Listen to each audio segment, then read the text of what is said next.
अनिल पांडे जी, अवध नारायण दुबे जी, गणेश दुबे जी, बंश बहादुर उपाध्याय जी, क्रमशः आप आते रहें और महाराज श्री का माल्यार्पण कर उनका स्वागत करें।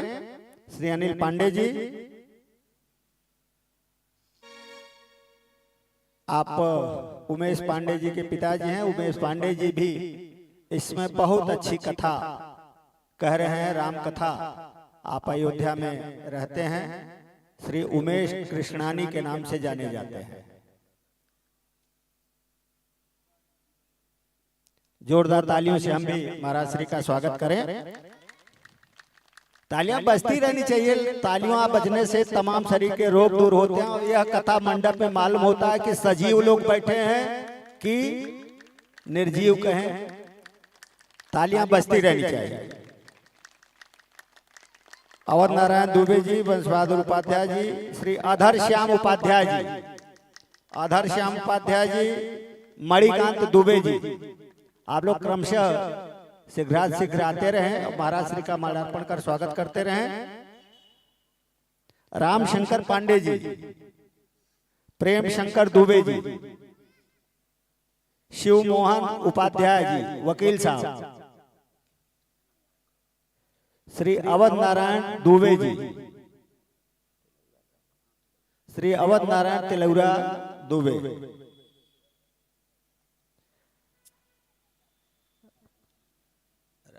राजेंद्र यादव खोखो, बड़े ही धार्मिक प्रवृत्ति के व्यक्ति हैं और उनका बहुत सहयोग रामकथा में रहता है। ऐसे हमारे राजेंद्र यादव और खोखो, आप भी आए और महाराज श्री का माल्यार्पण कर स्वागत करें।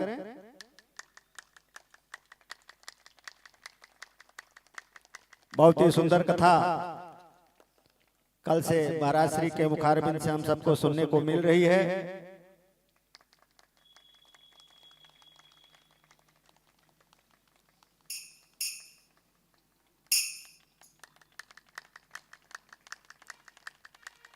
अधर श्याम उपाध्याय जी हम लोगों के बीच में बहुत ही सुंदर गायन, केवट का पाठ इत्यादि किया करते हैं।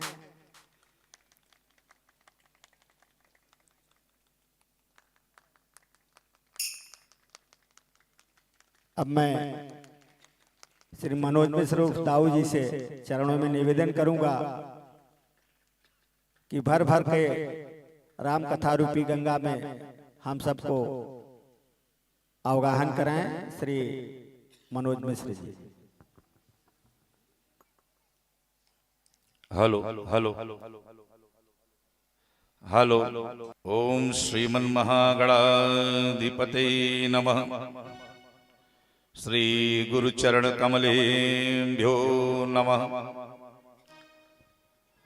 ओम नमः परमहंसा स्वादित चरण कमल चिन्मकरंदाय भक्त जनमानस निवासाय श्री रामचंद्राय लोकाभिरामं रणरंगधीशं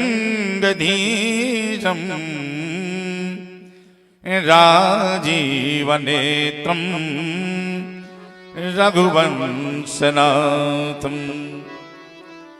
कारुण्यरूपं करुणाकरन्तं श्रीरामचन्द्रं शरणं प्रपद्ये। आपदामपहर्तारं दातारं सर्वसंपदां लोकाभिरामं श्रीरामं भूयो भूयो नमाम्यहम्। रामाय रामभद्राय रामचंद्राय मानसे श्री रघुनाथ नाथाय सीताया पते नमः। अतुलित बलधामं हेमशैलाभदेहं दनुजवंकृशानं ज्ञानिनामग्रगण्यं सकलगुणनिधानं वानराणामधीशं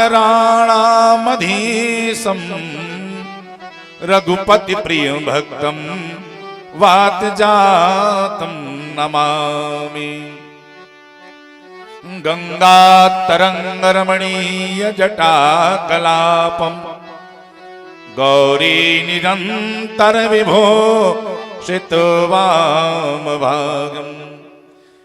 नारायण प्रियमनंग मदापहारम् वाराणसीपुरपतिं भज विश्वनाथम्।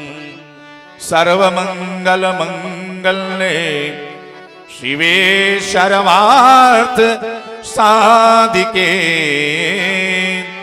शरण्ये त्र्यंबिके गौरी नारायणी नमोस्तुते।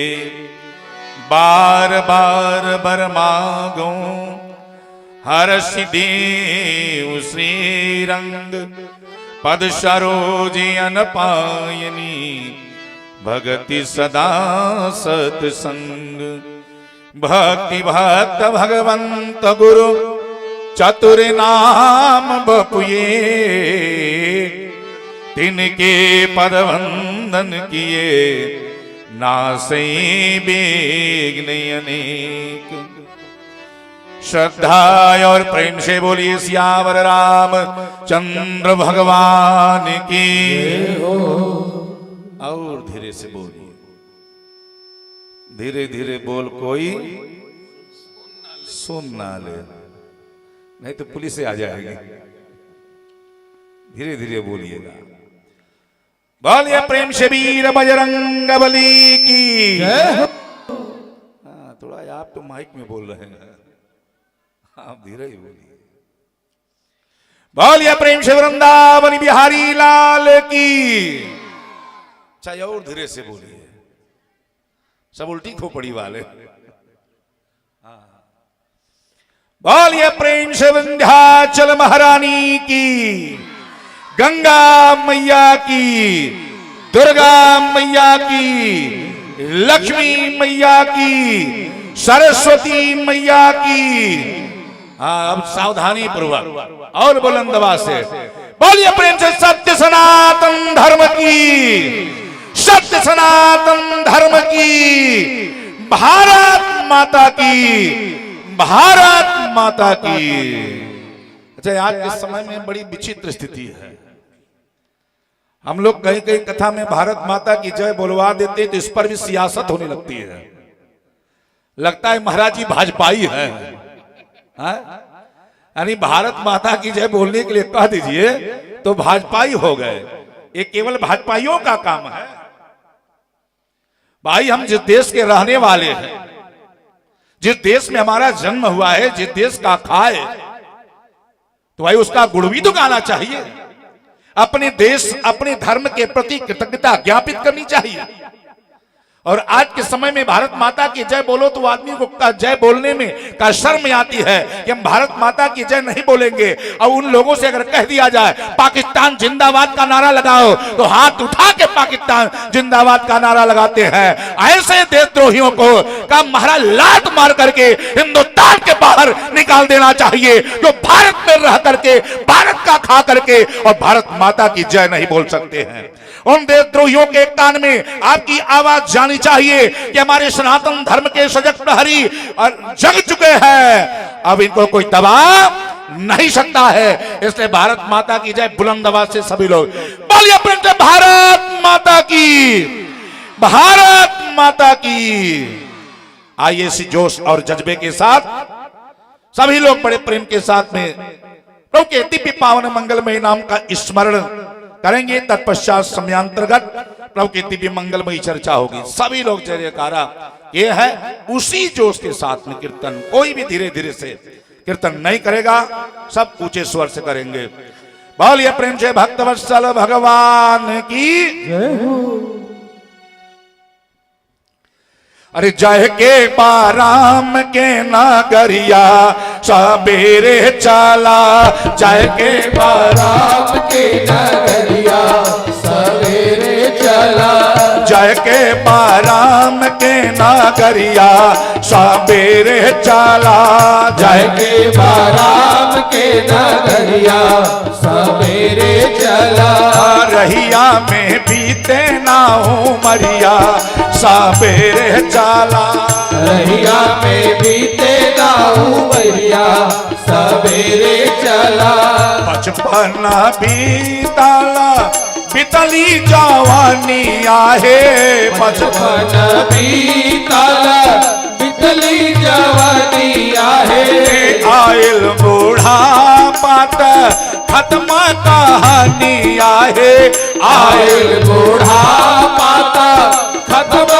कहानी आहे, छुट जालई अंत समैया सबेरे चला, छुट जाला अंत समैया सवेरे चला, जय के बाराम के नागरिया सबेरे चला, जय के बाराम के नगरिया सवेरे चला, रहिया में बीते ना उमरिया सबेरे चला, रहिया में बीते ना उमरिया सवेरे चला, हाथी नाही घोड़ा ना कौनो सवारी बा, हाथी नाही घोड़ा ना कौनो सवारी बा, पैदल जाए के उनका अटारी बा, पैदल जाएंगे उनका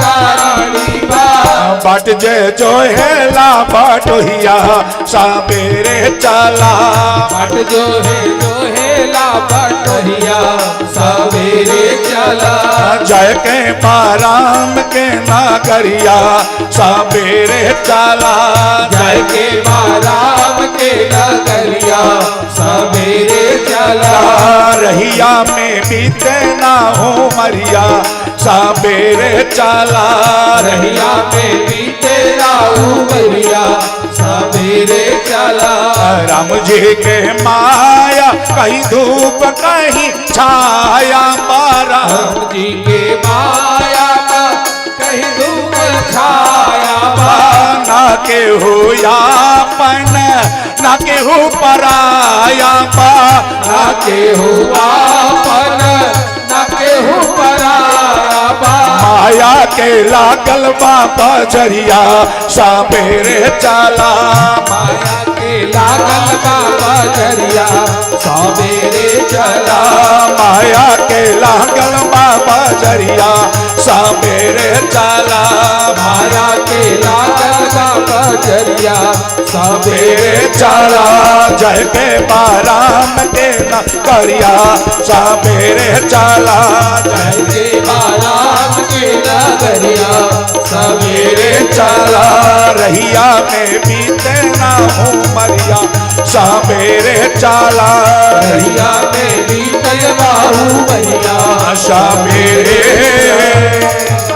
आर्य प्रेम से भक्तवत्सल भगवान की, अनंत कोटि ब्रह्मांड नायक करुण करुणा मृणाले दीन दीनानाथ मर्यादा पुरुषोत्तम श्रीमद राघवेंद्र सरकार, भूत भावन चंद्रशेखर शशांक नाथों के नाथ भोलेनाथ, प्रबल बैराग दाड़ु प्रभंजन आंजनेय श्री हनुमंत लाल जी महाराज,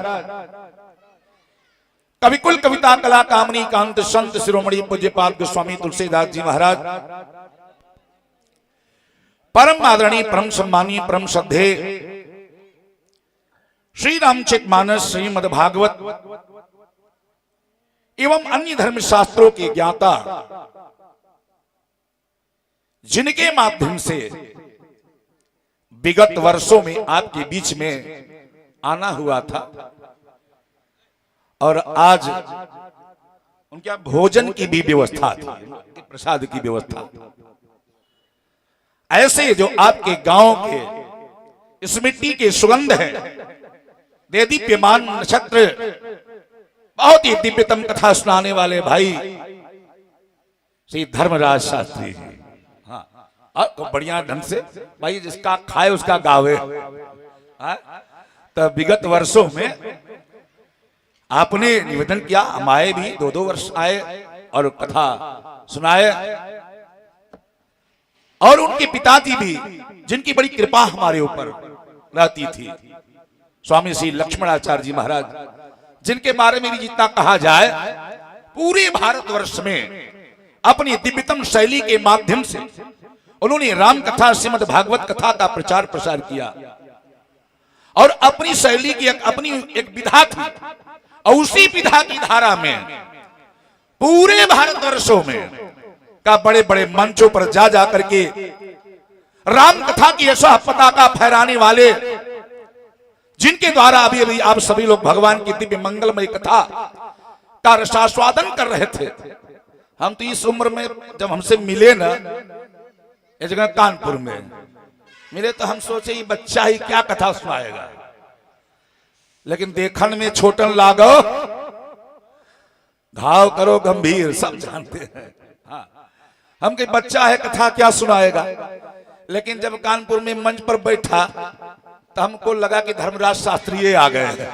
हाँ, तो बहुत ही दिव्य कथा इस बच्चे ने सुनाया, हम सभी को आनंद आया। अब तो देखने में बच्चा, लेकिन बच्चा नहीं, हम सबके चच्चा ही है। हाँ, तो बोलिए प्रेम से भक्त वत्सल भगवान की। तो इसके लिए द्वारिकाधीश शास्त्री जी के द्वारा लिए जोरदार ताली बजा करके आप सभी लोग इन सबका सम्मान करेंगे। हमारी बात जिनके द्वारा भगवान की दिव्य मंगलमय कथा होगी, ऐसे श्री रामचरितमानस के बड़े बड़े मंचों के जनक कहे जाने वाले श्री रामचरितमानस, श्रीमद् भागवत एवं अन्य धर्म शास्त्रों के परम प्रकांड विद्वान, वैदिक विद्वान हमारे बड़े भैया श्री प्रकाश चंद्र पांडे विद्यार्थी जी महाराज, समस्त धर्मानुरागी भगवत कथा प्रेमी सज्जन वृंद महानुभाव, सीता सावित्री अनसुईया के चरित्र को चरितार्थ करने वाली स्नेहमयी ममतामयी वात्सल्यमयी का मातृशक्ति एवं इस मंच पर विराजमान हमारे भाई रिंकू जी, जो बहुत ही अच्छे गायक हैं, जिनके द्वारा सुंदर सुंदर भजनों को सुन करके आप सभी लोग झूमते रहते हैं, आनंदित होते रहते हैं। ऐसे आपके समस्त सहयोगी वृंद का हमारी कमेटी के जो मेरुदंड है हमारे आदरणीय उपाध्याय जी सामने विराजमान है, जो परशुराम का संवाद आपके द्वारा अद्भुत होता है। हाँ, लोगों के द्वारा हमने आपकी ऐसा कृति को सुना। ऐसे हमारे लक्ष्मण भैया भी, हाँ, लखन लाल जी भी सामने बैठे हैं, और व्यवस्था के क्रम में लगे हुए, जिनका अथक प्रयास रहता है कार्यक्रम चलता रहे, और सबकी सेवा में लगे विनम्रता सरलता के प्रतिमूर्ति भाई चंदन जी एवं आपके समस्त सहयोगी वृंद का सबके चरणों में जो गोस्वामी तुलसी बाबा ने निवेदन किया है, सिय राम मैं सब जग जानी, करो प्रणाम जोर जुग पानी। सबके चरणों में इस बालक दाऊ का कोटि कोटि वंदन नमन। आइए हम सभी लोग बड़ी सुंदर दिव्याति दिव्यतम चर्चा आप सभी लोग श्रवण कर रहे थे पंडित द्वारिकाधीश शास्त्री जी के द्वारा। भगवान भोलेनाथ और भगवती पार्वती जी की चर्चा, विवाह की कथा, बड़ी सुंदर भूमिका आपने तैयार किया है। कल की कथा में, आगे की कथा में आपके द्वारा कथा होगी। हमें उधर नहीं जाना है, केवल संकेत है भाई राम कथा को समझने के लिए का भगवान शिव और भगवती सती की कथा बहुत जरूरी है समझना। जिसके जीवन में का विश्वास नहीं आया, श्रद्धा नहीं आई, समझ लो राम की कथा उसके हृदय में विराजमान नहीं हो सकती है, राम कथा को समझ नहीं सकता है।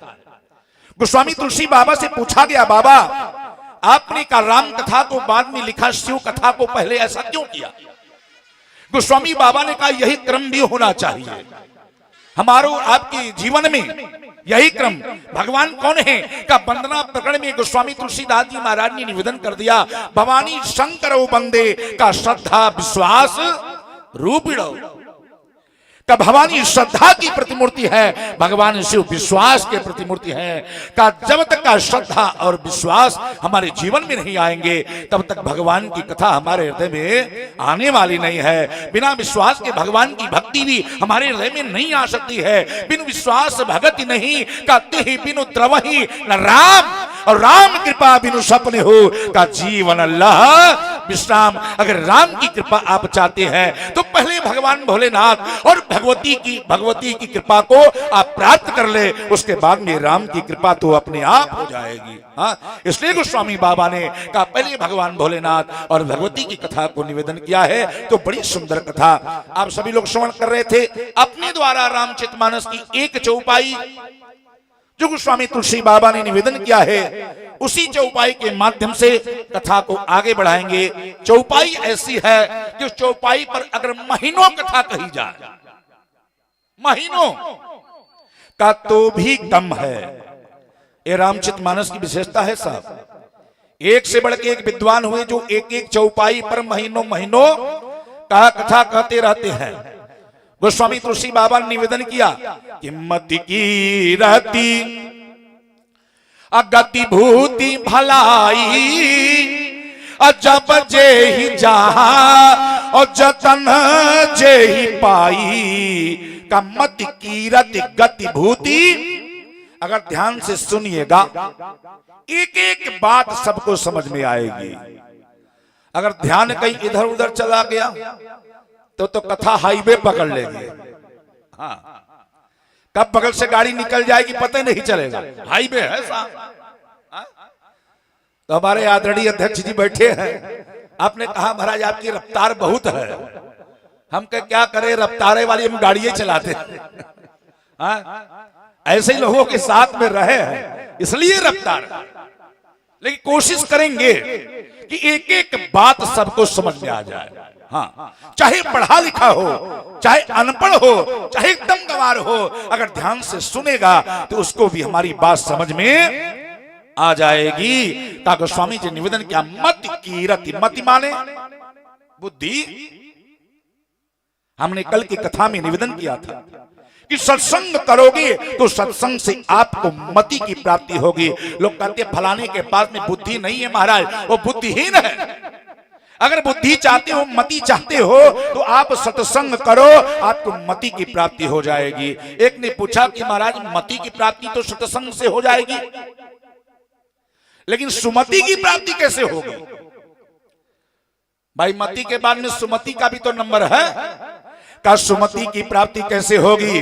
गोस्वामी बाबा से पूछा गया, बाबा एक बार बताओ, आपने तो निवेदन कर दिया है कि मति की प्राप्ति तो सत्संग से हो जाएगी। मत की रति गति भूति भलाई, जब जई जहां जतन जई पाई, सो जानब सत्संग प्रभाव, लोक वेद आन उपाऊ। सो जानब सत्संग प्रभाव, का सत्संग के प्रभाव से मति की प्राप्ति हो जाएगी, लेकिन सुमति की प्राप्ति कैसे होगी? गोस्वामी बाबा से पूछा गया, बाबा का ये सुमति कैसे मिलेगी? गोस्वामी बाबा ने निवेदन किया है कि सुमति की प्राप्ति जब ठाकुर जी का भजन करोगे।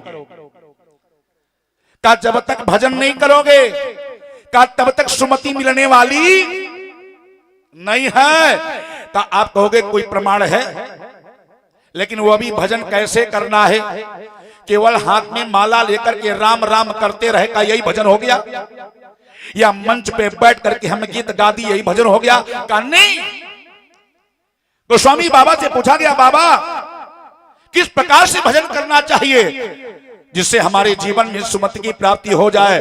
गोस्वामी तुलसीदास जी महाराज ने कहा, अगर जीवन में सुमति चाहते हो कि जाओ यापन,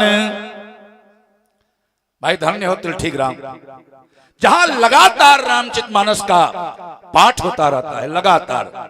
हम लोग क्या महाराज कहीं महीना में एक आध बार किसी के घर में पाठ हो गया तो हो गया महाराज, ललकार के हम लोग कहते हैं एक महीने में एक बार।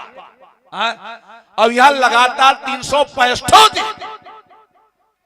किसी न किसी जगह पर का रामचरितमानस का पाठ होता ही रहता है। तो हमारे भैया आदरणीय विद्यार्थी ने निवेदन किया कि तिलठी ग्राम नहीं है बल्कि ये तिलठी धाम है, और वाकई में धाम है महाराज। हाँ, ये कोई साधारण नहीं है। अच्छा, जहां पर भगवान की कथा होती है, जिस स्थान पर भगवान की कथा होती है वो तो धाम बनी जाता है। जहां पर रामचरितमानस का गुणगान होता है वो तो धाम ही हो जाता है। तो हमारे यहाँ शास्त्रों में लिखा है कि तत्रैव गंगा यमुना च तत्र गोदावरी सिंधु सरस्वती च सर्वाणि तीर्थानि वसन्ति तत्र यत्र च्युतोद्धार कथा प्रसंग।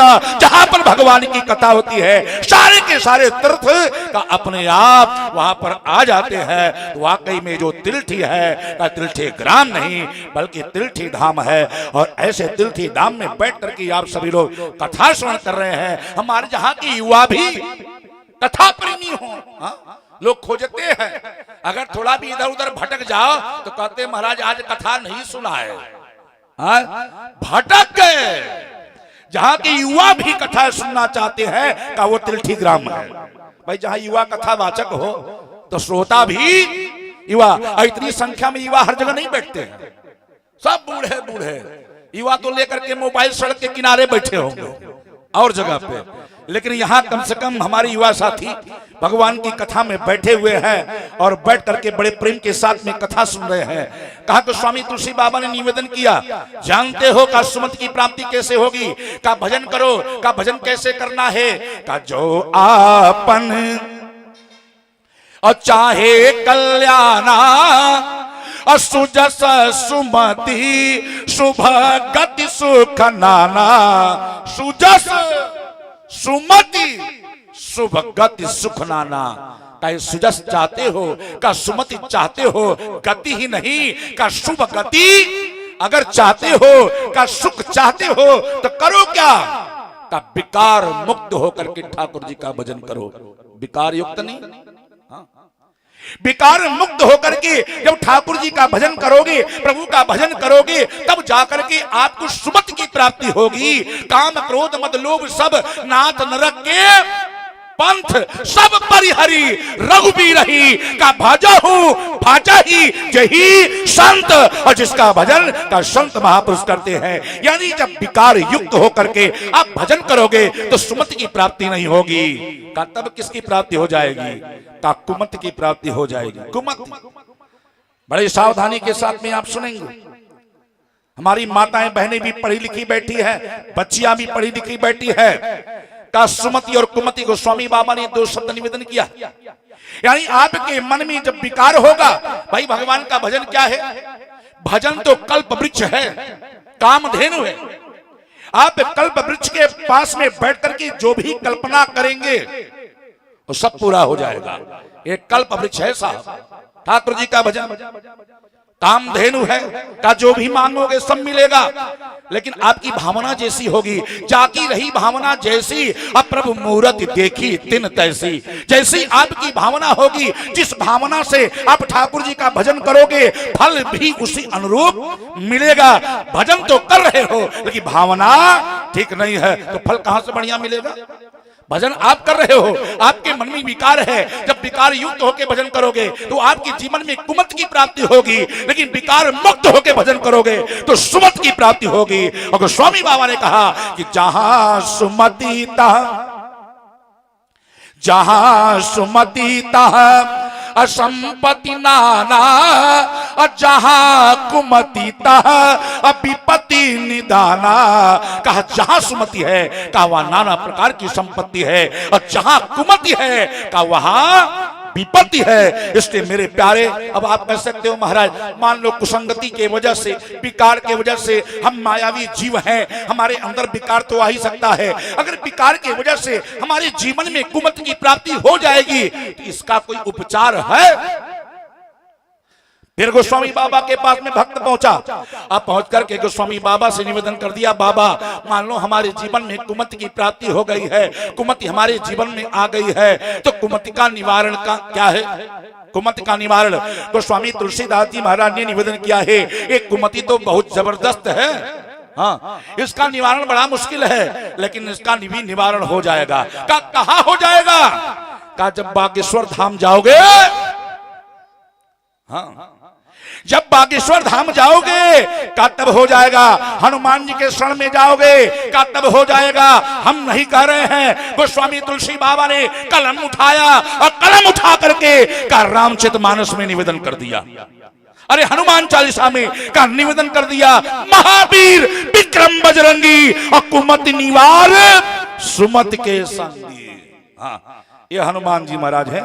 अगर आपके जीवन में का कुमति आ गई है तो घबराने की आवश्यकता नहीं है। आप हनुमान जी के शरण में चले जाओ का महावीर विक्रम बजरंगी कुमति निवार, कुमति का निवारण करके हनुमान जी का सुमति के साथ हो जाएंगे। आपके जीवन में सुमति की प्राप्ति हो जाएगी। तो आप सत्संग करोगे तो मति, कुसंग करोगे का कुमति, और जब ठाकुर जी का भजन करोगे विकार मुक्त हो करके का सुमति की प्राप्ति हो जाएगी। कहा जहां सुमति तह संपत्ति नाना और जहां कुमति तह का विपत्ति निदाना। अब कुमति चाहिए कि सुमति? अरे जरा जोर से बोला। सबको माल चाहिए, संपत्ति सबको चाहिए, संपत्ति चाहिए तो सुमति चाहिए, है ना? का बिना सुमति के संपत्ति आने वाली नहीं। एक बार एक सेठ जी थे और सेठ जी को रात्रि में आकर के लक्ष्मी माता ने स्वप्न दिया। सेठ जी से कहा कि सेठ जी आज मैं आई हूं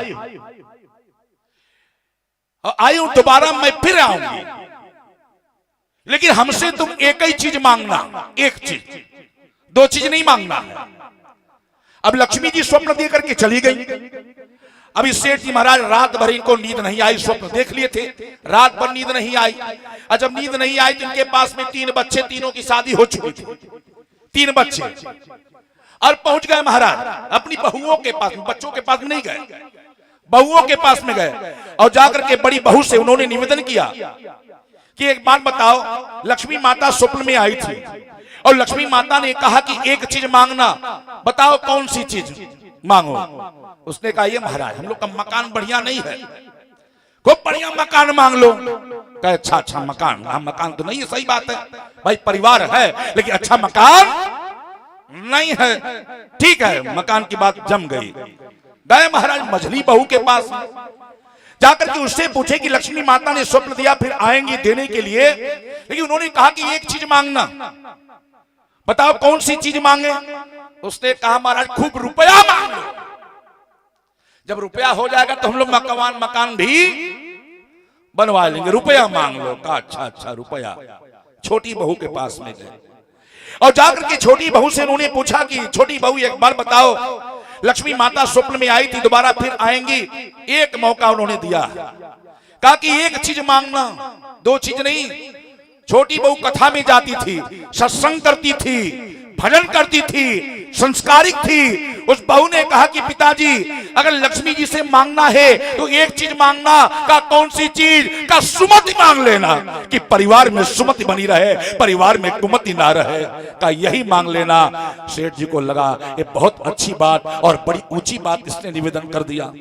अब तो लक्ष्मी माता आई और जैसे लक्ष्मी माता स्वप्न में आई, लक्ष्मी माता ने कहा सेठ जी मांगो। सेठ जी हाथ जोड़ के खड़े हो गए, मानो सेठ जी ने कहा कि हे लक्ष्मी माता अगर देना चाहती हो तो एक काम करो, का बस यही का सुमति दे दो, हमारे परिवार में सुमति रहे। लक्ष्मी ने कहा अब तो मैं यहाँ से जाने वाली नहीं, बस यहीं पर मैं रहूंगी, क्योंकि जहां सुमति था संपत्ति नाना और जहां कुमति तह विपत्ति निदाना। कहा जहां सुमति है का वहीं पर संपत्ति है और जहां सुमति नहीं का वहां संपत्ति नहीं। इसलिए कहा यह सुमति का भजन से प्राप्त होती है। एक बार की बात बताऊं, एक बार एक राजा साहब थे, राजा साहब, और राजा साहब से मिलने के लिए एक सज्जन कहा चले, और चलते चलते का दरबार के पास में महल के पास में पहुंचे, और जैसे महल के पास में पहुंचे 2 द्वारपाल खड़े थे।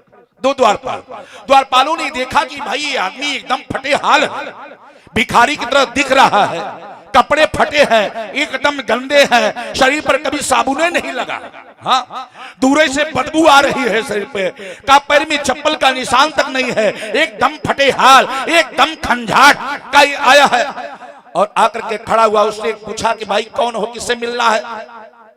उसने कहा राजा साहब से मिलना है। राजा साहब से?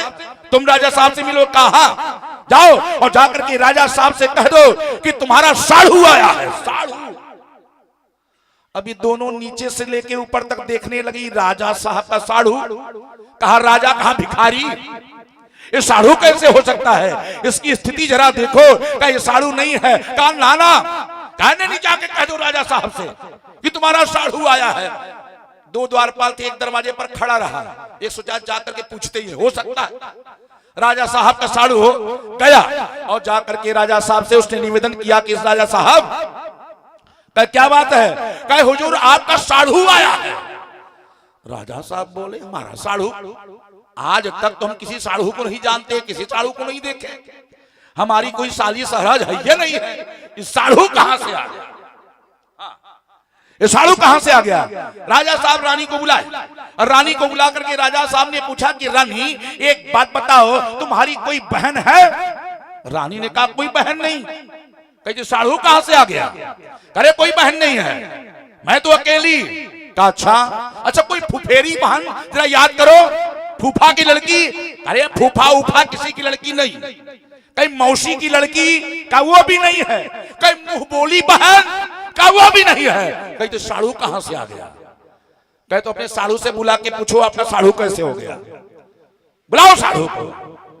अभी राजा साहब ने नौकर से कहा, द्वारपाल से कहा कि जाओ और जाकर के बुला करके ले आओ। जैसे वो राजभवन में आया, अंदर आया और आते ही उसके बदबू से पूरा भवन एकदम महक गया। हाँ, सब इधर उधर दूर हट करके बैठ गए। राजा साहब ने पूछा कि एक बार बताओ भाई साहब, आप हमारे साढ़ू कैसे हुए। उसने कहा महाराज हम लोग दूर के रिश्तेदार नहीं है, एकदम अत्यंत नजदीकी रिश्तेदार है। कहा कैसे साढ़ू हुए। कहा आपको पता होना चाहिए। का दो बहनें। कहा कौन कौन। का एक का नाम कुमति और दूसरे का नाम सुमति। का दो बहनें सगी बहनें हैं। का एक का नाम कुमति और दूसरे का नाम सुमति। का कुमति का विवाह मेरे के साथ में हो गया, सुमति का विवाह आपके साथ में हो गया। आप राजा हो गए और हम राजा नहीं बन पाए। हम जहां के तहां रहे, तो जहां सुमति तह संपत्ति नाना और जहां कुमति तह विपत्ति निदाना। तो स्वामी तुलसी बाबा से पूछा गया, बाबा सुमति से संपत्ति की प्राप्ति हो जाएगी, लेकिन परमात्मा की प्राप्ति नहीं हो सकती है। सुमति से संपत्ति मिल जाना, संपत्ति की प्राप्ति हो जाना, ये कोई बहुत बड़ी बात नहीं है। आप थोड़ा सा परिश्रम करो, ठाकुर जी का भजन करो, भाग्य जग जाएगा, का संपत्ति की प्राप्ति हो जाएगी। लेकिन असल बात तो यह है उस परम तत्व की प्राप्ति होना। का उस परम तत्व परमात्मा की प्राप्ति का कैसे होगी। गोस्वामी बाबा ने कहा उस परमात्मा को अगर चाहते हो, उस परम तत्व को प्राप्त करना चाहते हो, तो इसके लिए आपको करना क्या पड़ेगा। अपनी मति को कुमति नहीं, सुमति नहीं, बल्कि मति को निर्मल मति बनानी पड़ेगी। निर्मल मति। और जब तक ये आपकी मति निर्मल मति नहीं होगी, तब तक उस परम तत्व की प्राप्ति नहीं हो सकती, परमात्मा की प्राप्ति नहीं हो सकती है। तो आपकी मति निर्मल मति में कब बदलेगी। हाँ, आपकी मति निर्मल मति में कब बदलेगी, आपकी मति निर्मल मति कब बनेगी। बाबा से पूछा गया, बाबा ने कलम उठाया और उठा करके लिख दिया। गोस्वामी जी महाराज निवेदन कर रहे हैं कि जनक सुता जग। हाँ, ध्यान पहुंच गया होगा। जनक सुता जग अजननी जान की, और अतिशय प्रिय करो अना निधान की। ताके जोग पद, ताके जोग पद कमल मनावो, जासु कृपा निरा मलम दीपावो। का जनक सुता जग जननी जान की, अतिशय प्रिय करुणा निधान की। ताके जुग पद कमल मनावो। जब तक भक्ति माता के चरणों की पूजा आप नहीं करोगे, सीता माता के चरणों की भक्ति आप नहीं करोगे, आपके जीवन में जब तक सीता मैया की कृपा नहीं होगी, तब तक आपकी मति का निर्मल मति में बदल नहीं सकती है, निर्मल मति में बदल नहीं सकती है। और जब तक आपकी मति निर्मल मति नहीं होगी का तब तक वो परमात्मा की प्राप्ति नहीं हो सकती है। तो ये जीव का परम लक्ष्य है उस परम तत्व को प्राप्त करना। तो उस परम तत्व को अगर प्राप्त करना चाहते हो का मति को निर्मल मति बनाना पड़ेगा। गोस्वामी तुलसीदास जी महाराज ने निवेदन किया, कल की कथा में हमने निवेदन किया था, पहले मति मिल जाए काम बन जाए। मति मिली का किसको? का जलचर को। मति का कीरति का कीर्ति मिली का किसको? का थलचर को। मति कीरति गति का गति मिली है का गति किसको मिली है? का जलचर थलचर नभचर नाना अजय जड़ चेतन अजीव जहाना मति की रति का मति की रति गति भूति भलाई का जो गति है का जलचर थलचर नभचर का नभचर को गति मिली है। का वो नभचर कौन है? का नभचर श्री जटायु जी महाराज है। आप कहोगे कि महाराज गति तो बहुतों को मिली है। का गति तो शिवरी को भी मिली है, गति तो कहा गज को भी मिली है, गति तो ग्राहक को भी मिली है, का गति तो तमाम भक्तों को मिली है, गति तो अजामिल को भी मिली है, तमाम लोगों को गति मिली है। अगर ये आपने निवेदन कर दिया कि नभचर कौन सी बड़ी बात हो गई, नभचर को गति मिल गई, तो गति तो बहुतों को मिली है, इसमें विशेषता क्या है? गोस्वामी बाबा से पूछा गया, बाबा का नभचर को गति मिली है, गति तो बहुतों को मिली, लेकिन विशेष रूप से आपने निवेदन किया कि जलचर थलचर नभचर नाना का वो गति कोई विशेष गति है क्या? गोस्वामी तुलसीदास जी ने कहा कि चाहे सेबरी हो, चाहे गज हो, चाहे गीद हो, चाहे अजामिल हो, बाकी जिन भक्तों को गति मिली है उनको एक एक गति मिली है, उनको एक एक गति मिली है। उस गति में कोई बहुत बड़ी बात नहीं है, लेकिन जटायु जी महाराज को जो गति मिली है का यह गति का सिर्फ जटायु को मिली है और किसी को नहीं मिली है। का 4 प्रकार की गति होती है, गति को मुक्ति भी कहते हैं। का 4 प्रकार की मुक्ति होती है, का सारूप्य मुक्ति, सामीप्य मुक्ति, सालोक्य मुक्ति और सायुज्य मुक्ति। का 4 प्रकार की मुक्ति, और चारों प्रकार की मुक्ति अगर किसी को मिली है तो जटायु जी महाराज को मिली है। और जिस मुक्ति को प्राप्त करने के लिए का गोस्वामी तुलसी बाबा ने कलम उठाया और उठा करके रामचरितमानस में निवेदन कर दिया कि गीधा यधम गीधा यधम अखगयामी सभोगी अगति दीन्ही जो याचत योगी। का गीध अधम खग आमिष भोगी अगति दीन्ही जो याचत योगी। का जिस गति को प्राप्त करने के लिए बड़े बड़े योगिंद्र मुनिंद्र ऋषिगण का परमात्मा से याचना करते हैं का वो गति हमें मिल जाए, लेकिन वो गति उन्हें नहीं मिल पाती है। का गति जो जटायु जी महाराज को मिली है, आप पूछोगे कौन सी गति है, कहां बाबा निवेदन किया है, आगे कथा आएगी। का जिसमें रथासीन रावण की दास्ता में रोती कराती माता जानकी चली जा रही थी, हाँ आकाश मार्ग से का माता जानकी चली जा रही थी। का जितने इंसान हैं मानव हैं का सब नीचे से फटी निगाहों से देख रहे थे। का 33 करोड़ देवता आकाश मार्ग से देख रहे थे। किसी के पास में साहस नहीं, किसी के पास में हिम्मत नहीं कि आगे बढ़ करके जानकी को बचा ले। और जानकी जी चिल्लाते हुए जा रही है, का रोती हुई जानकी जा रही है। गोस्वामी बाबा ने कलम उठाया, लिख दिया कि हाँ जग देखा अबीर रघुराया। काय कौन रो रही है? गोस्वामी बाबा से पूछा गया, बाबा ये कौन रो रही है? आज इतनी बड़ी विपत्ति का किस पर आ गई है? गोस्वामी बाबा ने कहा कि आगे की शब्दावली पर ध्यान देना, का पता चल जाएगा कि हाँ जग देखा अबीर रघुराया। ये कौन? का रघु, रघु का नाम लिया, रघु का नाम लिया। हाँ जग देखा अबीर रघुराया। रघुराया कहने का मतलब क्या है? अच्छा, एक बार रघु का नाम नहीं आया, यही रामचरितमानस की विशेषता है। गोस्वामी जी कुछ विशेष बताना चाह रहे हैं। गोस्वामी जी निवेदन कर रहे हैं कि कौन चिल्ला रही है? का जिस खानदान में का जिस खान जिनके वजह से इस खानदान का नाम रघुकुल पड़ा है, और महाराज रघु कोई साधारण राजा नहीं, कहा परम प्रतापी राजा थे। हाँ? जिनके पास जिनके रहते का अयोध्या के ऊपर कोई आक्रमण नहीं कर पाया था, उनके सामने सब परास्त हो जाते थे। ऐसे महाप्रतापी जिनका नाम अमर है, जिसके नाम की वजह से इस खानदान का नाम रघुकुल पड़ा है, ऐसे रघुकुल खानदान की बहू का हरण करके रावण लेकर के जा रहा है। और एक बार रघु रघु नहीं का कई बार निवेदन किया है गोस्वामी बाबा ने कि हा रघु अरे हा जग देखा अबीर रघुराया कही अपराध अभी सारे उदाया हा रघुकुल सरोज दिन नायक। हाँ, हर जगह जहां आप देखो का रघु रघु आरती हरण और शरण सुखदायक। हाँ रघुकुल सरोज दीन नायक गीधर राज सुनियारत बानी रघुकुल तिलक नारी पहचानी। बार बार रघुकुल तिलक, हाँ रघुकुल नारी खानदान की बहू, हाँ रघुराया, बार बार रघु, बार बार रघु, बार बार रघु का मतलब क्या है?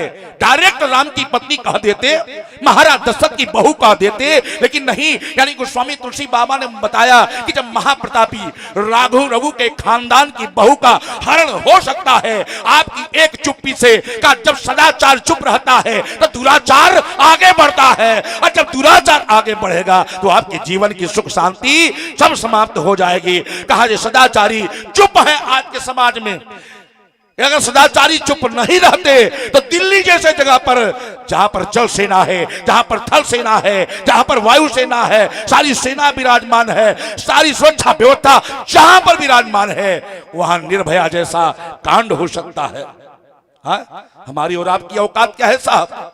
जिस दिन आप चुप हो जाओगे, चलो हमारे घर की बात नहीं है, हमारे परिवार की बात नहीं है, ये तो गांव समाज की बात है, जब हमारे ऊपर पड़ेगा तो देखेंगे। अरे क्या देखोगे साहब जब आपके ऊपर पड़ जाएगा? गोस्वामी तुलसीदास जी महाराज इस चरित्र के माध्यम से, इस प्रसंग के माध्यम से आपको जगा रहे हैं। जब रघुकुल खानदान की बहू के साथ में ऐसा हो सकता है तो आप भी सावधान हो जाओ, आपके घर परिवार के साथ में भी ऐसी घटनाएं का घट सकती है। आप बटे रहोगे, घटनाएं घटेंगी, और जिस दिन संगठित हो जाओगे, संगे शक्ति करोगे, उस दिन ये घटनाएं बंद हो जाएंगी। जिस दिन आप चुप हो जाओगे, आपका देश बांग्लादेश हो जाएगा, आपका देश पाकिस्तान हो जाएगा। हाँ, पाकिस्तान में हम लोग जाति में बटे साहब, अमीर और गरीब में बटे हैं, और इसका लाभ लोग ले रहे हैं। का बांग्लादेश में हिंदुओं की लगातार हत्याएं हो रही है, लेकिन ये पूछ करके नहीं हो रही है हम आप पंडित जी हैं, ये पूछ के नहीं हो रही आप बाबू साहब हैं, ये पूछ करके हत्याएं नहीं हो रही है कि आप बनिया हो, ये पूछ करके हत्याएं नहीं हो रही है आप चतुर्थ श्रेणी के लोग हो। का बस हिंदू हो, आपके माथे पर तिलक है, शिखाई आपके पास में है, कंधे पर जनेऊ है, आप सनातनी हो, आप हिंदू हो, हिंदू के नाम पर आप मार दिए जा रहे हो, आप काट दिए जा रहे हो। पहले भी ये होता था, पहले भी होता था, आज भी हो रहा है। पहले उस समय का मीडिया की व्यवस्था नहीं थी, हम लोगों तक बात नहीं पहुंचती थी, और आज मीडिया सबके पास में है।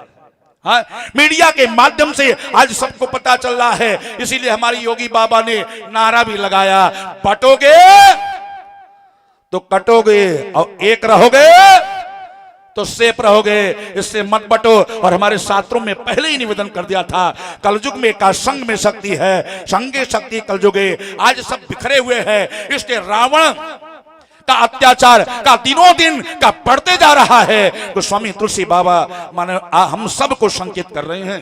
हाँ, आज चिल्ला रही है सीता जी, और सीता की आवाज, हाँ, भय चराचर। सीता कहां चिल्ला रही है?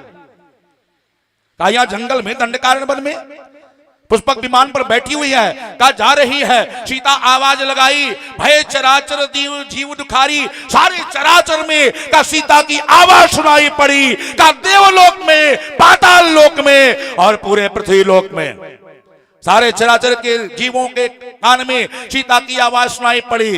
लेकिन कोई आगे बढ़ा एक को छोड़ के, का किसको आगे बढ़ना चाहिए था? अच्छा, और कोई आगे बढ़े चाहे ना अब बढ़े, का जिसकी बेटी सीता है उसको आगे बढ़ना चाहिए था कि नहीं बढ़ना चाहिए था? अगर पूरे चराचर में सीता की आवाज सुनाई पड़ी तो महाराज जनक के कान में भी का मिथिला नगरी तो इसी धरती पर है, भारत देश में है, क्या मिथिला में भी आवाज सुनाई पड़ी होगी? क्या मिथिलापति नरेश महाराज जनक को दौड़ पड़ना चाहिए था अपनी सेना लेकर के? क्या जनक अपनी बेटी की इज्जत बचाने के लिए आगे बढ़ जाते? भले ही नहीं जीत पाते, कम से कम वीर गति को प्राप्त हो जाते, अपनी बेटी की इज्जत बचाने के लिए शहीद हो जाते। लेकिन ये भी आगे नहीं बढ़े, ये भी आगे नहीं बढ़े। क्या जिसकी बहू महाराज दशरथ, का दशरथ जी आगे बढ़े? अब आप कह सकते हो दशरथ जी तो मर गए थे, और जब दशरथ जी मर गए थे तो लंका में कहां से पहुंच गए? दशरथ जी मर गए थे तो लंका में राम जी के पास में गए कि नहीं गए? क्या लंका में पहुंच गए? भगवान राम बिहार गया में पहुंचे पिंडदान करने के लिए, का दशरथ जी प्रकट हो गए। अब प्रकट होकर के पिंडदान लेने के लिए हाथ को आगे बढ़ाए। जब पिंडदान लेने के लिए आप आगे बढ़ सकते हो, का लंका के प्रांगण में आप पहुंच सकते हो, तो आपकी बेटी जानकी का हरण हो रहा है, तो एक ससुर को दौड़ करके आगे बढ़ना चाहिए था, प्रेतय के रूप में पहुंच जाते और जाकर के आक्रमण कर देते। लेकिन नहीं, का राजा दशरथ भी आगे नहीं बढ़े। का राजा दशरथ जहां थे वहां थे। अब तो मीडिया का जमाना है, आज की मीडिया रहती तो जनक के पास में भी पहुंच जाती और ससुर राजा दशरथ के पास में भी पहुंच जाती और जाकर के मानो मीडिया पूछ देती, कहा महाराज एक बात बताओ, आपकी बेटी के ऊपर इतना बड़ा अत्याचार, रावण जैसा दुर्दांत राक्षस रावण का ये लेकर के आपकी बेटी को जा रहा था, आपको आगे बढ़ना चाहिए था, आप क्यों नहीं आगे बढ़े? मानो उस समय भी जनक जी से पूछा गया, ये प्रश्न रखा गया जनक जी के सामने, जनक जी महाराज एक बात बताओ, आप क्यों आगे नहीं बढ़े? आपको आगे बढ़ना चाहिए था। जनक जी ने कहा कि आपको पता होना चाहिए, मुझे मालूम है दुनिया वाले भले ही नहीं जानते हैं, लेकिन मुझे मालूम है कि हमारी बेटी का हरण रावण कभी कर ही नहीं सकता है। हमारी बेटी का हरण रावण कभी कर ही नहीं सकता है। हमारी बेटी कोई सामान्य बेटी नहीं है। अगर रावण गलत नियत से हमारी बेटी की तरफ हाथ बढ़ा भी देता तो वहीं पर जल करके भस्म हो जाता। हमारी बेटी कोई सामान्य बेटी नहीं है।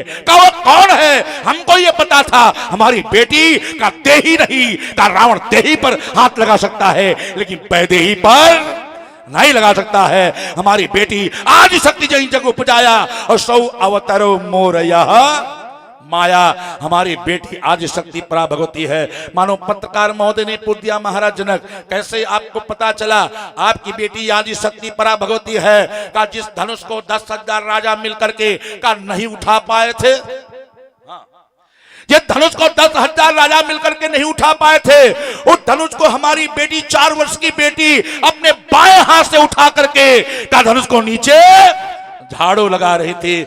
उसी दिन हमको पता चल गया ये धनुष कोई सामान्य नहीं है, भगवान शिव का कठोर अब बहुत ही भारी धनुष है।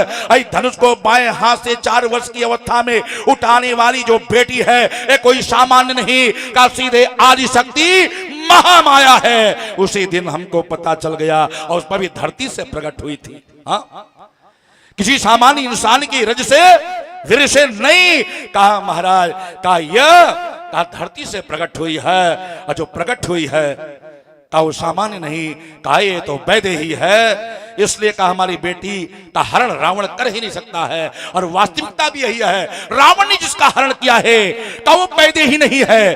का वैदेही कहाँ है? भगवान राम ने कहा सीता से कि सुनो प्रिया व्रत अरुचिर सुशीला, अब हम करब कछुक नर लीला, तुम पावक मह करहु निवासा, जब लगी करहु और निशाचर नासा। का तुम पावक मह करहु निवासा और जब लगी करहु निशाचर नासा। का सीता जी कहाँ हैं? का सीता जी अग्नि में है। यानी जिस सीता को रावण लेकर के जा रहा है का ये असली सीता नहीं है, ये तो नकली सीता। हाँ, नकली सीता है। सीता का मात्र प्रतिबिंब है, लेकिन प्रतिबिंब की लीला भी बहुत गजब की लीला है साहब। ये छाया की सीता है, यानी छाया की सीता को रावण लेकर के जा रहा था। महाराज दशरथ से पूछा गया। जनक जी ने तो जवाब दे दिया, आप कर रहे क्या है, आपकी बहू का हरण करके रावण लेके जा रहा था, आपको आगे बढ़ना चाहिए था। महाराज दशरथ ने कहा कि हमें भी मालूम है कि हमारे बेटे राम के रहते एक रावण नहीं हजारों रावण भी आ जाते तो हमारी बहू सीता को लेकर के जा नहीं पाते। अपने बेटे के बारे में जानकारी है, बहू के बारे में जानकारी है, का बेटे के बारे में क्या जानकारी है, का बेटे के बारे में तो हम इतना जानते हैं जितना कोई नहीं जानता है। इसलिए कोई भी बाप अपने बेटे के चरण से प्रेम नहीं करता है, कोई भी बाप अपने बेटे के चरण से प्रेम नहीं करता है। आज अपने बेटे के चरण से जो बाप प्रेम कर रहा है, इसका मतलब है उस बाप को मालूम है कि जो हमारा बेटा है ये कोई साधारण नहीं का, ये साक्षात परब्रह्म परमात्मा है। इसलिए गोस्वामी बाबा ने का 15 प्रकरण में ही निवेदन कर दिया कि बंदौ अवध भुआल सत्य प्रेम जेहि राम पद, राम के पद से। अच्छा, जब दशरथ जी राम जन्म के बारे में सुने तो सुनने के बारे में उनको अनुभव क्या हुआ? अरे दशरथ पुत्र अजन्म सो निकाला, मानहु ब्रह्मा आनंद समाना। उनको ब्रह्मानंद की अनुभूति हुई, यानी हमारे घर में जो बालक आया है ये कोई सामान्य नहीं है। साक्षात राम ब्रह्म परमानंद रूपा, साक्षात ब्रह्म राम ही हमारे घर में बालक बनकर के आए हुए हैं। यह हमको जानकारी है। राम के बारे में इतना तक जानते थे, इतना तक राम के बारे में कि क्या बताऊं। राजा दशरथ ने कहा राम के बारे में तो वो हम जानते हैं, बहुत कम लोगों का ध्यान वहां तक पहुंचा होगा। राजा दशरथ ने बताया, मानो पत्रकार महोदय ने कहा और कोई प्रमाण है राम ब्रह्म होने का कि राम ब्रह्म है, राम बहुत शक्तिशाली है, आपको जिस राम पर इतना भरोसा है उस राम के बारे में कुछ और बताओ। महाराज दशरथ ने कहा उस राम के बारे में भी हम बता रहे हैं, का राम के बारे में बहुत कुछ जानते हैं। एक बार का यही रावण, एक बार रावण का पहुंच गया कहां, अयोध्या। लोग कहते हैं रावण त्रैलोक के विजयी था, लेकिन जब कथा आप सुनेंगे तो आपको लगेगा ही नहीं कि रावण त्रैलोक की विजयी की बात छोड़ो, एक लोक का विजयी नहीं था रावण। हाँ, एक लोक का विजयी रावण नहीं था। अच्छा, कहां से त्रैलोक विजयी रावण हो गया? बाली ने 6 महीना अपने कांख में रखा था। बाली ने 6 महीने तक अपने कांख में रावण को रखा था। कहां से त्रैलोक की विजयी हो गया? और केवल 6 महीना रखा नहीं था, 6 महीने तक रखा था और बहुत परेशान करता था। अब कांख में कहा तलवार, भाई जितना अस्त्र शस्त्र था सब बाली के कांख में घोपता था। हाँ, बाली परेशान हो गया। बाली ने कहा चैन से रहने नहीं देगा, पूजा पाठ करने नहीं देगा, अब एक काम तो इसको बांध के रखना है। बाली ने बांध दिया। देखा भैया क्यों नाके काने के गिरल बका। हमारे महाराज जी बड़े ईमानदार है, दूसरा कोई रहता तो धीरे से उठा के रख लेते। हाँ, क्या बात है। बोलो प्रेम से भक्त वत्सल भगवान की। अब कथा को बहुत जल्दी जल्दी समेट रहे हैं, जो कि महाराज जी मंच पर आ गए हैं ना। अब इनके द्वारा बहुत ही दिव्य, मधुर और लालित्यपूर्ण कथा हम सभी लोग सुनेंगे, बहुत आनंद आएगा। आप कथा सुनते हैं, कल 1.25 घंटा सुना है कथा, हमको लगा कि अभी 45 मिनट हुआ, हम भी बैठे बैठे सुन रहे थे, बड़ा आनंद आ रहा था। तो बड़ी ही रोचक शैली आपकी है, कथा भी भगवान की बड़ी रोचक होती है आपके द्वारा, बहुत आनंद हम सभी लोगों को आएगा। गोस्वामी बाबा ने रामचरितमानस में का इस कथा को निवेदन नहीं किया, लेकिन मानस रहस्य में इस कथा को निवेदन कर दिया है। और सतना से प्रकाशित मरण ग्रंथ कथा आपको नहीं सुनाएंगे। हाँ, सतना से प्रकाशित बहुत से लोग आते हैं महाराज, कथा कुछ लिखा है शास्त्रों में, किताबों में, और जो मन में आता है बोल करके निकल जाते हैं। पढ़े लिखे भैया लोग ताली बजा देते हैं, हाँ, खूब ताली बजाते हैं, लेकिन जब आप अध्ययन करेंगे तो आपको पता चलेगा कि जिस बात पर आपने ताली बजाया है वो बात कहीं लिखी है कि नहीं लिखी है, उस बात में सत्यता है कि नहीं है। आजकल तो गूगल गुरु आपके पास में है, जब चाहो तब सर्च कर लो। हाँ, जिसकी बात भी सर्च करना है आप आराम से सर्च कर सकते हो, सब पता चल जाएगा। कहा महाराज गोस्वामी बाबा ने मानस में नहीं निवेदन किया, लेकिन महाराज दशरथ ने मानो निवेदन किया, राम के बारे में बता रहे थे। अच्छा, हम भी निवेदन आपसे कर रहे हैं कि बाली परेशान हो गया, 6 महीने तक कांख में रखा था, कांख में रखने के बाद में एकदम परेशान हो गया, वहां भी चैन से नहीं, वहां भी रावण चैन से नहीं। इसने कहा इसको बांध देना है। कहा कहां बांधना है? का अंगद जी एकदम शिशु थे, शिशु 3-4 महीने का बच्चा, न चलने लायक न फिरने लायक। अंगद जी कहां पर थे? का अंगद जी पालने में सो रहे थे। रावण बाली ने सोचा कि एक काम करते हैं, कांख में बहुत दिन रहा है, अब जिस पालने में अंगद सो रहे हैं इसी पालने से बांध दिया जाए। हम लोग रहते तो अंगद समेत पालना लेके भाग जाते, लेकिन जिस पालने में अंगद सो रहे हैं का उस पालने को हिला नहीं पाया रावण। बाली की बात छोड़ो, ये अंगद की बात है। हाँ, जिस पालने में अंगद सो रहे थे रावण पालने को हिला नहीं पाया, उस पालने को हिलाने का प्रयास कर रहा है। सोचा कि यहां से छुटकारा मिल जाएगा, लेकिन नहीं, का परेशान हो गया बेचारा, थक करके एकदम सुस्त हो गया। इतने में अंगद जी पैर उठाए, शिशु अंगद, हाँ बड़े वाले अंगद नहीं, का शिशु अंगद अपने पैर को उठाए और उठा करके रावण के मस्तक पे मारे एक लात, और जैसे मारे चक्कर आने लगा। राम सोचा बाप रे बाप, इसके पैर में इतनी शक्ति है। अंगद हाँ बाली का बेटा है, हाँ अंगद बाली का बेटा है, इसके पैर में इतनी शक्ति है कि जब शिशु है इस समय कई पैर से मार दिया तो हमारी ये हालत हो गई, और कहीं बड़े होने के बाद में अगर लाश से मार देगा तो हमारा तो राम नाम सत्य हो जाएगा। अच्छा, इस बात का प्रमाण बाली ने भगवान राम से भी दिया। भगवान राम से कहा हमारे बेटे अंगद को कमजोर मत समझना, का ये कैसा है, का मेरे समान बलवान है। यह तनय मन संविनय, एक बाप प्रमाण दे रहा है, क्योंकि बाप को मालूम है हमारा बेटा कैसा है। हाँ, बाप को पता है, बाप झूठा नहीं बोलता, झूठ नहीं बोलता है, बाप प्रमाण दे रहा है। यह तनय मम संविनय बल कल्याण प्रद प्रभु लीजिए। हे प्रभु आप अपने शरण में रख लीजिए, हमारे समान बलवान है, हमारे समान विनयवान है, हमारे समान शीलवान है, हमारे समान है का ये अंगद है। यानी रावण वहां भी कहां जीत पाया, वहां भी बेचारा नतमस्तक हो गया। पहुंच गया अयोध्या। अयोध्या में महाराज दशरथ राजा थे, का भगवान श्री राम का जन्म हो चुका था। राम जी भी का छोटी अवस्था में थे, का अपने सखाओं के साथ में भगवान राम खेल रहे थे, सखाओं के साथ में भगवान राम खेल रहे थे। का उसी समय पहुंच गया।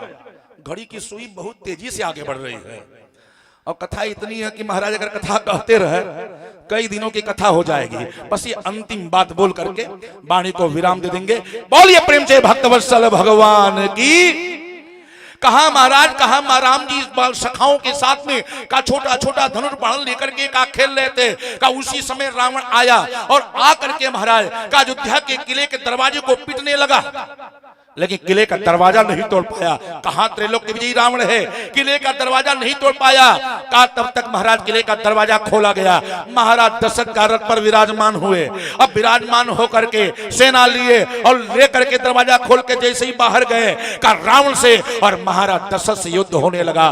भगवान राम जानते थे रावण बलवान तो है ही है, अगर हमारे पिताजी बलवान है, चक्रवर्ती सम्राट है, तो रावण भी परम शक्तिशाली है, का बलवान है। हो सकता है हमारे पिताजी हार जाए, रावण की जीत हो जाए।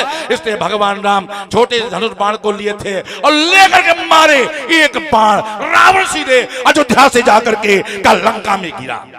महाराज दशरथ ने कहा ये मेरा बेटा राम है, ये कोई साधारण नहीं है। बाण यहां से मारा, रावण गिरा, और गिरने के बाद में रावण जिंदा नहीं रहा, रावण मर गया।